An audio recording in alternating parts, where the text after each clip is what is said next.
So have you been to rural Rajasthan before? Actually, I've been to Nimrana and the villages around there, which is quite a remarkable development Yeah. because so many factories have come in Yeah. and you can see a village transform. So when we were kids, Papa took us to Nimrana and we'd gone there on a picnic and we got attacked by bees. I think my dad got like 25 or something. Wow. I got, my mother like covered me with a blanket. Acha.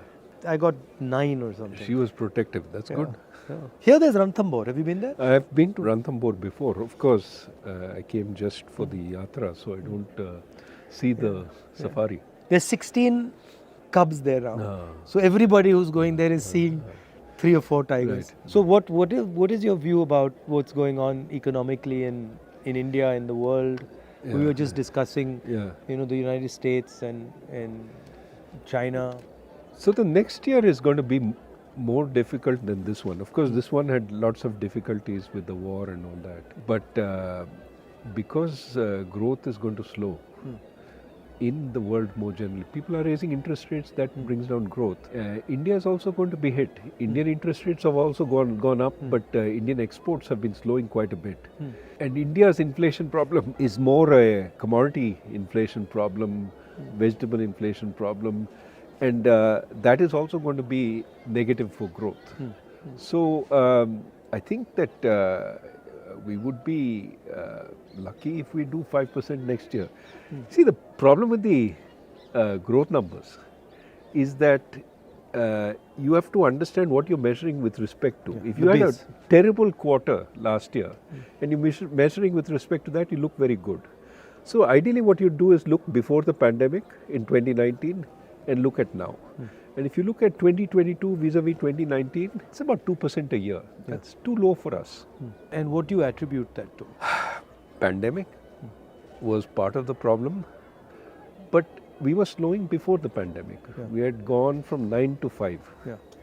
And we haven't really generated reforms which will generate growth. अच्छा, इसमें हिंदुस्तान में एक और चीज़ हो रही है, 4-5 पूंजीपति बहुत अमीर हो रहे हैं और हर बिजनेस में वो जा पा रहे हैं और बाकी हिंदुस्तान जो है वो पीछे रह रहा है. जो किसान हैं, गरीब लोग हैं, उनका एक हिंदुस्तान बन रहा है और फिर ये 5, 6, 10, 15 लोग हैं जिनका दूसरा हिंदुस्तान बन रहा है. एक के सपने पूरे हो रहे हैं, एक के सपने नष्ट हो रहे हैं. तो ये इनइक्वालिटी जो बढ़ रही है, इसके बारे में हमें क्या करना चाहिए? ये तो बहुत बड़ी प्रॉब्लम है. सिर्फ वो इंडस्ट्रियलिस्ट के बारे में नहीं है. ये जो अपर मिडिल क्लास है, उनका तो आय बढ़ गया है पैंडेमिक में, क्योंकि वो घर से काम कर सकते थे. और जो गरीब लोग हैं उनको फैक्ट्री में जाना पड़ता था और फैक्ट्री बंद हो गई तो मासिक आय नहीं आई उनको. तो ये डिवाइड जो है पैंडेमिक में बढ़ गया. और जो सबसे गरीब है उनको तो मिलता है ये राशन में, उनको सब कुछ मिलता है. जो अमीर है उनका कोई नुकसान नहीं हुआ है. जो बीच में है, ये लोअर मिडिल क्लास जो है, उनको काफ़ी नुकसान हुआ. नौकरी तो बंद हो गई, बेरोज़गारी बढ़ रही है, कर्ज बढ़ रही है, वो कर्ज ले रहे हैं, ब्याज दर अभी बढ़ रही है. तो उनका तो काफ़ी नुकसान हुआ है और उनकी तरफ हमें देखना है और जो नीति हम बना रहे हैं उनके लिए बनाना चाहिए, क्योंकि दर्द वहाँ पे बहुत ज़्यादा है. और ये भी है कि आप जो कह रहे हैं कंसंट्रेशन हो रहा है ये जो इंडस्ट्रियलिस्ट का, उसको भी देखना है. हम कैपिटलिज्म के अगेंस्ट नहीं हो सकते हैं, लेकिन कंपटीशन के लिए हमें लड़ना है. मतलब मोनोपोली के खिलाफ हो सकते हैं. मोनोपोली के खिलाफ हो सकते हैं, लेकिन कैपिटलिज्म तो ये जो छोटे बिजनेसेस हैं वो भी अच्छे हैं देश के लिए. बड़े बिजनेस भी अच्छे हैं, लेकिन मोनोपोली अच्छा नहीं है. रोजगार एग्रीकल्चर सेक्टर से भी मिल सकता है. तो उसमें फूड प्रोसेसिंग है, उसमें कोल्ड चेन है, उसमें फ्रूट्स एंड वेजिटेबल्स का एक्सपोर्ट है, वो सब है. तो सेकंड ग्रीन रेवोल्यूशन भी हो सकता है, आपका कहना है? सेकेंड ग्रीन, एक नए तरीका का ग्रीन, नए तरीका का vegetables, milk, dairy products, poultry, ये सब हो सकता है.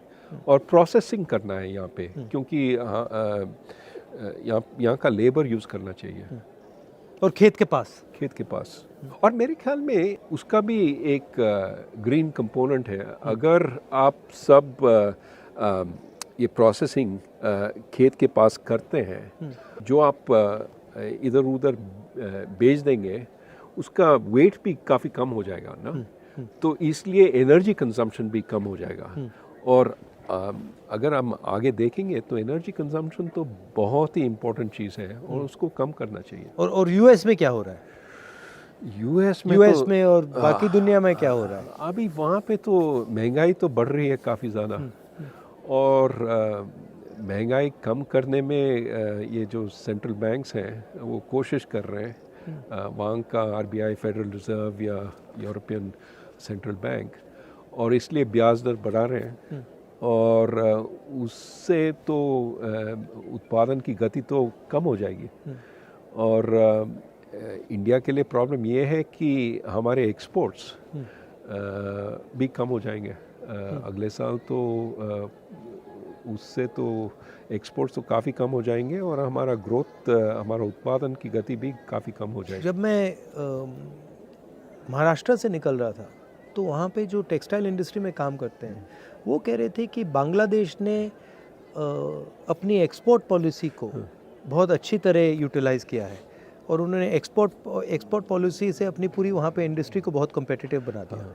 इसके बारे में क्या सोचते हैं? ये हमें करना चाहिए, कैसे करा जा सकता है? एक तो उनका सबसे इम्पोर्टेंट इंडस्ट्री है टेक्सटाइल्स, वो कपड़े बनाते हैं, और एक्सपोर्ट करते हैं, और उसमें उन्होंने 2-3 चीज़ किए हैं जो that has help them succeed.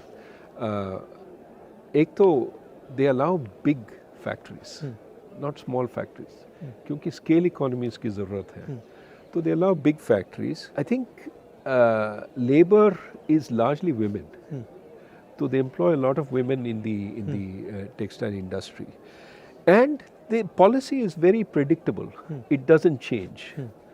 So that industry has just taken off because it's using low-skilled workers. On my way, I found out that जो बेल्लारी है वो जीन्स प्रोडक्शन का सेंटर था, और वहाँ पे 4.5 लाख लोग काम करते थे। कपड़ा गुजरात से आता था और स्टिचिंग बेल्लारी में होती थी, और वो लोगों के घरों में होती थी। कोई एक पीस बनाता था, कोई सिलता था, कोई धोता था, वो पूरा डिसेंट्रलाइज था सप्लाई चेन। और जीएसटी और नोटबंदी ने उसको ख़त्म कर दिया, और वो एक्चुअली वो इंडस्ट्री अंग्रेज़ों के टाइम से है।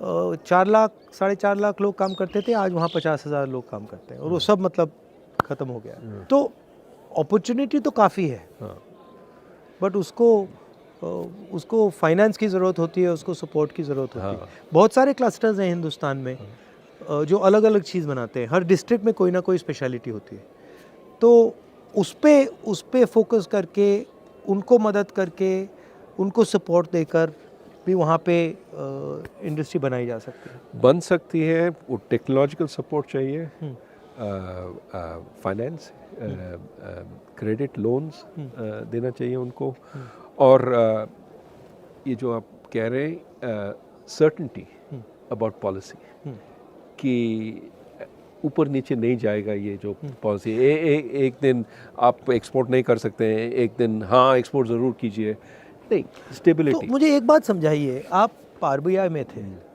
अब हिंदुस्तान में एक व्यक्ति 2 लाख करोड़ रुपए का लोन ले सकता है, मतलब उसको पूरे के पूरे बैंक का पैसा मिल जाता है, मगर जब छोटा किसान या छोटा बिजनेस वाला बैंक लोन लेने जाता है तो उससे बहुत सारे सवाल पूछे जाते हैं, और एक्चुअली बड़ा वाला भी ज़रूरी है, छोटा वाला भी ज़रूरी है, मगर छोटे वाले को बिल्कुल इग्नोर कर दिया जाता है, छोटे वाले बिल्कुल इग्नोर कर दिए जाते हैं।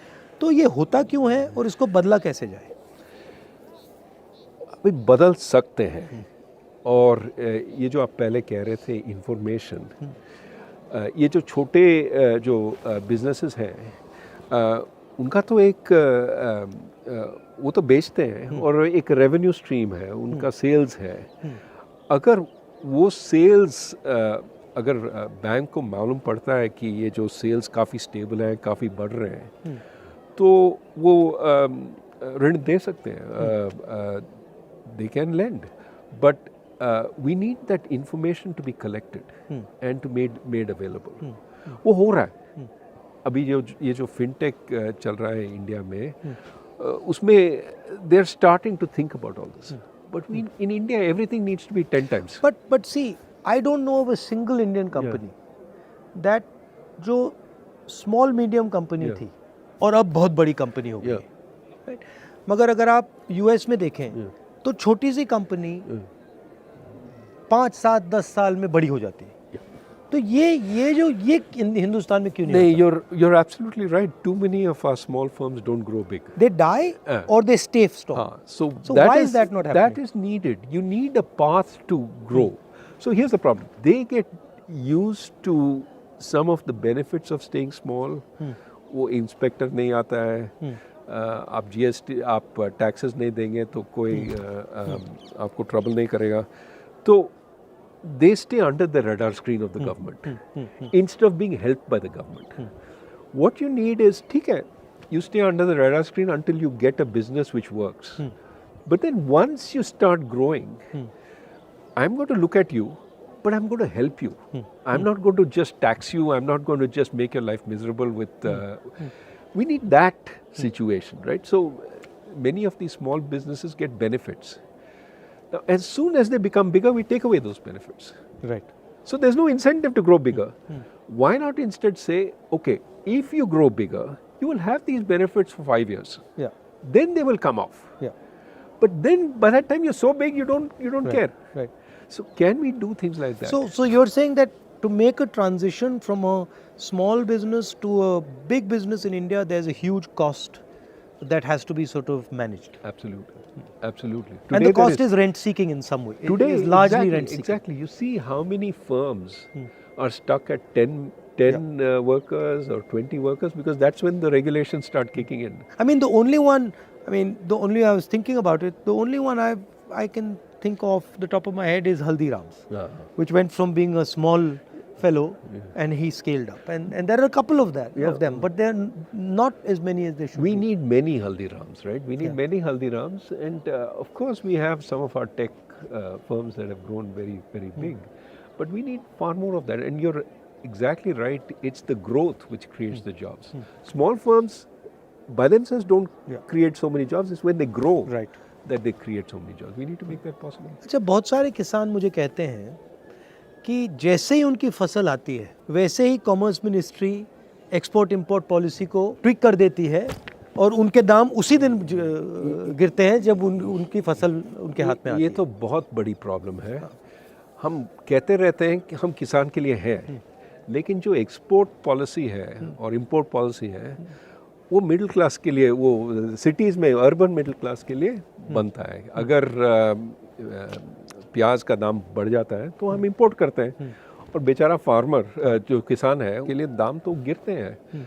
तो मेरे ख्याल में एक स्टेबल पॉलिसी होना चाहिए एक्सपोर्ट इंपोर्ट. हाँ, अगर दाम इससे बहुत ज़्यादा बढ़ जाता है तो इंपोर्ट तो कर सकते हैं. ये जो एक्सपोर्ट बैन्स हैं वो नहीं करना चाहिए, क्योंकि एक्सपोर्ट बैन्स तो किसान के खिलाफ है. अगर आप किसान को कहते हैं कि आप एक्सपोर्ट नहीं कर सकते हैं तो डोमेस्टिक मार्केट में उनको बेचना पड़ता है और दाम तो कुछ नहीं मिलता. So how does one think about this unemployment issue, because it's everywhere.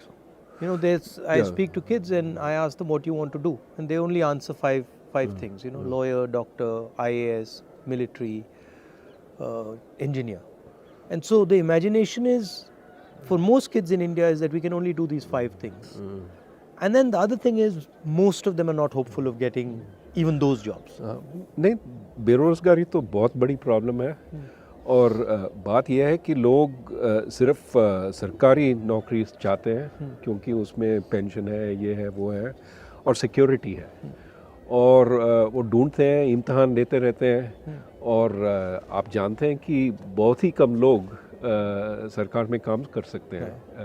अगर आप पूरे जो नौकरी है सरकार में आप उनको अगर ओपन भी करते हैं तो ज़्यादा से ज़्यादा 1%, 2% वहाँ पे एम्प्लॉय हो जाएंगे. तो इसलिए मेरे ख्याल में हमें प्राइवेट सेक्टर को बढ़ाना है, क्योंकि वहाँ पे नौकरी रोज़गारी आगे बढ़ा सकते हैं वहाँ पे. और एक तो प्राइवेट सेक्टर, एक एग्रीकल्चर में अगर हम टेक्नोलॉजी ले आते हैं वहाँ पे तो वहाँ पे भी नौकरी पैदा हो सकते हैं। और ये जो फॉर्मल सेक्टर है हम सिर्फ मैन्युफैक्चरिंग को देख रहे हैं, ये PLI स्कीम वगैरह, लेकिन हमें सर्विसेज को भी देखना है कि क्योंकि सर्विसेज में नौकरी काफ़ी ज़्यादा नौकरी पैदा हो सकती है। और आप पहले कह रहे थे कि अब एक नए तरीके की सर्विसेज की नौकरी आ रही है। ज़रूर। आजकल ये जो कंसल्टिंग फर्म्स हैं वो पहले अमेरिका में बेचते थे अपने सर्विसेज और इंडिया में बैक ऑफिस का काम करते थे, ये पावर पॉइंट प्रेजेंटेशन ये वो। आजकल वो इंडिया में कंसल्टेंट्स एम्प्लॉय कर रहे हैं, वो कंसल्टेंट्स काम कर रहे हैं जैसे कि वो अमेरिका में हैं और प्रेजेंटेशंस दे रहे हैं जूम पे।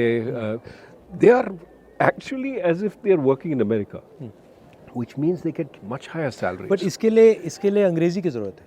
अंग्रेजी की ज़रूरत है और हायर एजुकेशन की ज़रूरत है, और हायर एजुकेशन के लिए प्राइमरी एजुकेशन चाहिए, सेकेंडरी एजुकेशन चाहिए। तो अभी आप जानते हैं ये पैंडेमिक हुआ है और काफ़ी सारे बच्चे अभी स्कूल नहीं गए, 2 साल के लिए नहीं गए, ना सिर्फ सीखे नहीं 2 साल के लिए, लेकिन भूल भी गए। तो अभी देर 3 years behind there class, time ज़ाया हो गया उनका। हाँ, तो अब क्या करेंगे, हम उनको वापस ले आते हैं और we don't take into account कि they not able to deal with the class there in. So the problem is we're going to suffer. These kids are not going to be able to do the high quality work. So we have to pay a lot more attention to education. One of the things that I'm noticing while I'm walking is what's being done to the small and medium businesses in this country. And you know, the backbone of employment in the country, and all of them are complaining, and they're complaining of an unfair GST. They're complaining, of course, of demonetization, COVID, but they're also complaining of no support for small businesses, and most of them can't ever imagine transforming from a small business to a big business. That just, it's not even in their mind. Like I asked them, you know, so do you see yourself actually scaling up? And they're like, well, no, that's impossible. So how do you think about that issue? No, so we have gone about this process of maybe unintended formalization. Demonetization forced a lot of companies that were informal to go out of business. GST is forcing a lot of small companies that earlier didn't pay significant taxes. Now it's forcing them to pay taxes, and they're uncompetitive if they start paying taxes. So this dual economy is being shut down. And of course, you know, you need to create some reason for them to become formal. If, for example, they could get more credit from the bank as they became more formal, they could show their receipts, they could show the, but credit is also very slow right now. So the benefits of formalization are not there, the costs of formalization are there. Right. And so many of them are hurting. Now, what is true is as they shrink, our bigger firms are doing very well because they're occupying some of the space. So in a sense, the inequality between firms is increasing. You look at profitability amongst the big firms, it's very good. And they could also raise money during the pandemic, which our small firms couldn't. What you want is to give the small fellow a chance to sell and not put a whole lot of burden on him. The big fellow can take care of paying the taxes and all that. तो ये अगर आप हिंदुस्तान की history देखें, एक बहुत क्रांतिकारी कदम स्वतंत्रता आंदोलन से आया, उसके बाद हरी क्रांति हुई, उसके बाद सफ़ेद क्रांति हुई, उसके बाद जो कंप्यूटर रेवोल्यूशन हुआ, तो अब क्या रेवोल्यूशन हो सकता है? 2 तरह के रेवोल्यूशन है। एक तो मैं अभी हम बात कर रहे थे सर्विस रेवोल्यूशन, हम यहाँ से अमेरिका में काम कर सकते हैं without going to America. Okay, that is one. जैसे डॉक्टर हैं, they can provide telemedicine services to the US and earn a lot of foreign exchange. Our service exports are 250 billion. Just grow that. That will make us a superpower in exports. So एक वो है। दूसरा ये है, आप हरी क्रांति के बारे में बात कर रहे थे, ग्रीन रेवोल्यूशन, लेकिन we have a new kind of green revolution. Yes, sustainability, emissions.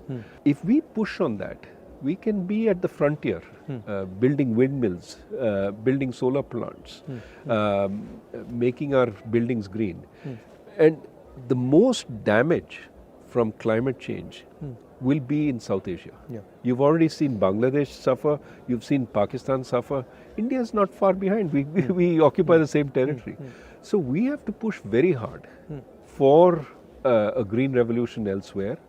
But also we can be at the forefront because everybody is trying to get in. We can make a lot of windmills, solar, because we have a huge demand. But we can also, innovate. And so I think there are lots of possibilities. But we should be forward thinking. मैं एक बार parliament में जा रहा था और parliament के वहाँ पे जो सिक्योरिटी गार्ड्स हैं उनसे मेरी दोस्ती है. तो मैंने उन एक सिक्योरिटी गार्ड से पूछा भाई क्या कर रहे हो. तो उसने मुझे कहा बहुत मज़ा आ रहा है. मैंने कहा क्या हुआ. उसने कहा मैंने अदानी के स्टॉक खरीदे हैं और उसके बहुत सारे पैसे बन रहे थे. मगर मैंने सोचा कि वो सैलरीड क्लास का है और ऐसा काम करना उसके लिए काफ़ी रिस्की है. मगर उसको रिस्क नहीं समझ आ रही. स्टॉक मार्केट बढ़ती जा रही है और मैं देखता हूँ टीवी पे देखता हूँ कि एडवर्टीजमेंट्स आते हैं कि भैया स्टॉक मार्केट में इन्वेस्ट करो और जो सॉर्ट ऑफ रिलेटिवली फाइनेंशियली कमज़ोर लोग हैं वो भी इसमें वो अभी स्पेकुलेट कर रहे हैं. तो इसमें काफ़ी रिस्क होता है. तो इसके बारे में आपकी क्या राय है. जो रिटेल इन्वेस्टर है बिल्कुल नया है और मतलब थोड़ा सा पैसा है उसके पास वो पूरा का पूरा इसमें डाल रहा है. ज़रूर वो समझते नहीं है. वो देख रहे हैं कि इसका रिटर्न बहुत ही अच्छा है तो इसमें हम पैसा डालेंगे. लेकिन प्रॉब्लम ये है कि वो एनालाइज नहीं करते कि रिटर्न क्यों है, कहाँ से आया. अभी आप देखते हैं अमेरिका में ये जो क्रिप्टो करेंसी का प्रॉब्लम है वहाँ पे भी रिटर्न बहुत ही ज़्यादा था. बिटकॉइन 2-3 पैसे के लिए बिकता था, $67,000 तक पहुँच गया. अरबपति बन गए बहुत सारे. हाँ तो और अभी गरीब फिर से हो गए ना क्योंकि उसके बाद गिरा है. और ज़्यादातर गरीब लोग वो तब खरीदते हैं जब $67,000 पे है, मतलब हाइट पे और फिर वो देखते हैं कि बस गिरता रहता है. क्योंकि ये जो अमीर लोग हैं वो तब बेचते हैं और जिनके पास इंफॉर्मेशन नहीं है, जिनके पास वो फाइनेंशियल सोफिस्टिकेशन नहीं है वो तब खरीदते हैं. मगर ये जो प्रॉब्लम है इन्फॉर्मेशन का प्रॉब्लम, ये हमने स्टॉक मार्केट की बात की, मगर ये इन्फॉर्मेशन का प्रॉब्लम मुझे लगता है मतलब सड़कों पे चल के मैं सुन रहा हूँ ये इन्फॉर्मेशन प्रॉब्लम बहुत गहरी है, ख़ास तौर से गरीब लोगों में, किसानों में, गरीब लोगों में. ज़रूर उनको इन्फॉर्मेशन मिलती नहीं है, दी नहीं जाती है. इसलिए हम कहते हैं कि कंज्यूमर प्रोटेक्शन होना चाहिए कि उनको बताना चाहिए ये तुम्हारे हक हैं, these are your rights. And जो बेचते हैं they cannot violate these rights. Are you enjoying this? It's nice. You like it? How can you not enjoy this view? But also it's I think you're doing this सांप्रदायिक एकता और शांति के लिए आप पदयात्रा पे जा रहे हैं. I think that is something the country needs, regardless of what political party you're in. It has to be Bharat को जोड़ना है. बिल्कुल. और शांति से, भाईचारे से फ़ायदा होता है. और अगर आप सोचेंगे, कोई कह रहा था कि आपने एक भाषण में ये कहा था कि which house can stand when the brothers are fighting? Yeah. It can't. They have to be, you have to have internal harmony to have external security. ये काफ़ी लोग कह रहे हैं हाँ we can fight internally, we will suppress this minority, suppress that and we will be strong outside. नहीं हो सकता है. नहीं, ये एक बात है.